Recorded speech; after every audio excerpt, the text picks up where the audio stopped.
Community is at the heart of Kidsoft and everything that we do.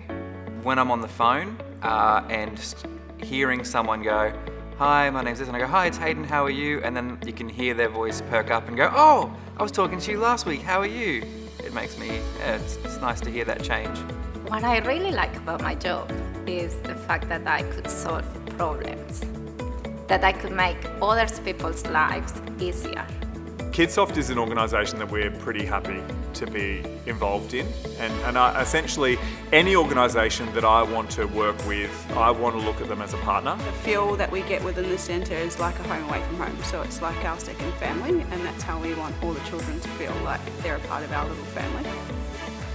Kidsoft is another family. It's an extension, obviously, from what we do. It's everything that we do as a team, I think, that makes us unique and special and really creates magic.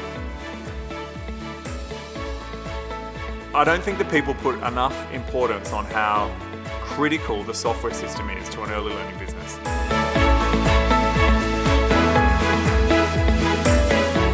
I'm very pleased to celebrate this pride by bringing together our community, Kidsoft's community, of exceptional, inspiring educators.